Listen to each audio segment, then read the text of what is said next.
the dangers of gaming. So I'm probably not going to go into a lot of the technicals. I'm still trying to digest a lot of it myself in terms of the actual biochemical reactions within the body. But dopamine is basically the feel-good drug, the feel-good hormone within our system. And originally it was useful for us, but now with so much technology and so much distractions within our world, the dopamine's either on or off, and our body is seeking those ons. And with so many digital distractions, our phones, Facebook, games, there's just an overstimulation of dopamine within our system. And the problem with that is our bodies are seeking that dopamine fix constantly. So when we try to, say, read a book, go learn something, achieve our dreams, achieve our goals, our brains go, that's not really a high dopamine activity. We're not going to do that. We're going to go do what does dopamine, which is gaming, which is surfing Facebook, which is boob tubing in front of the TV. So it's kind of this weird danger, right? One of my friends, had a great quote. She said, "We're all addicts. So be addicted to something that's going to produce more in your life." And that's kind of where I want to talk about a little bit today, because we are getting so distracted and so off course. We go through our entire lives kind of in a veg state, and we wake up one day and our lives are basically over because we're all going to die, and that's it. We're done. There's really nothing you could do at that point. The doctor says, hey, you got 10 days to live. What's it? What are you going to do? So acknowledging the life is so short, I think, is one of our powers. On a website, I found this thing, and if you guys want the link, I can send it to you.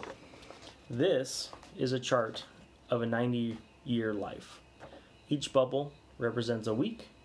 There's 52 weeks across, 90 rows down. That's me. I'm half over. That's humbling.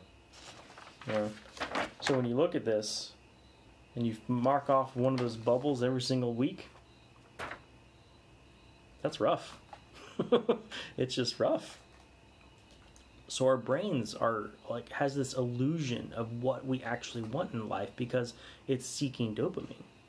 The problem is when you binge watch 30 hours of your favorite TV show or spend a 36-hour run playing a game, at the end of that, are you really happy? Are you? I don't know. I mean, it might be enjoyable because you're getting the dopamine rush, but how many times do you feel depressed after you finish a show? Or how often do you look back at a gaming period and be like, yeah, that was really worth it? No, I'm not saying they're not, right? Some games, totally worth it. The storyline was amazing. That show was really fun to watch. But is that really what you want to look at looking back at your life? Like this, right? When you're here at the very end, are you going to be going, yeah, that 80 hours of watching that TV show was really worth it? I don't know. That's for you to answer. For me, I'm leaning on the side of no. This is where finding your passion is, finding your why, and going out there and doing it, right? Whether it's helping people or providing value or creating something. I mean, look at Elon Musk, right? He works just an incredible, his mind never shuts off. It's just working 24/7, but he's building stuff that is changing the world. We're going to space. We're getting electric cars. We're getting solar electricity. We're getting brain computer interfaces. We're getting free internet with Starlink. Well, potentially free. I mean, we'll see what he actually charges. We're going to Mars, right? All this stuff from one dude, right? It's incredible what he has done, and he's not even halfway over. And this is, you contribute to the flow states. In flow state, we are really having optimized our focus. It is true, perfect focus contentment versus games or videos or TV where we're just kind of vegging, we're getting the dopamine, but no actual self-worth. Whereas in a flow state, we're actually producing something.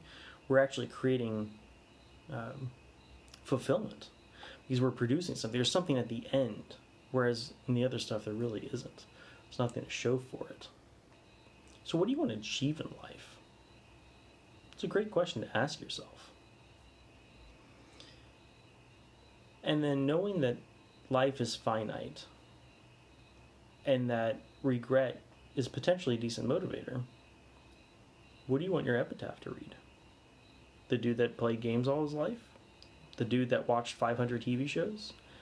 Or the dude that changed the world through SpaceX?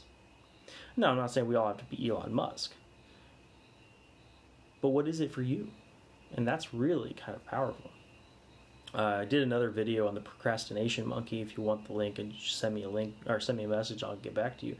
But the procrastination monkey is fascinating because it's the same thing. It's a different way of thinking about the dopamine because the procrastination monkey is like, ooh, shiny, shiny, shiny, shiny. It's just distracting us. One mechanism to get around it is this guy, time scarcity. Nothing like a deadline to scare off the monkey. But if you're looking at your life backwards, and you know there's a limited number of days, you can really go, is this worth it? Is this what I want to spend my time on? Whether it's eating the right things, whether it's doing the right things in terms of your goals, whether it's relationships, right? Whether it's going to that party and doing whatever it is, you know, we can then make those decisions, I think, a lot clearer with a clear mind. And let's be honest, right? We're human. We're going to slip up all the time. And instead of dwelling on the mistake because we do have that limited time, forgive yourself. It's so powerful. We're going to make mistakes, and that's okay. So don't worry about the streak. Worry about the percentage of days that you're in your flow, that you're producing towards your goal, that you're doing something worth doing. Because it's so easy to fall in the trap of other people's stuff. TV, games, drama, Facebook. It's easy because we're prone to it. We're all addicts. So be addicted to the flow of creating something you enjoy.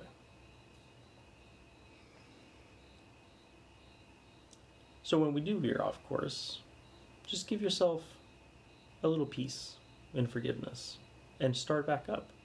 Because once we realize that we're starting to veer, we can catch ourselves and get back on course. So every choice you make, is it supporting or against your goal? And then move forward with that. Our brain also plays a little bit trick on us. It's like the ultimate marketer because our brain knows what we love, right? It's the you've earned it mentality. But the thing is, since we're chasing dopamine, it's destroying what we're creating. So let's say you're losing weight and you've worked really hard this week. You've worked out like 4 hours every day, eaten perfectly every day. At the end of the week, your brain's just like, it's Friday.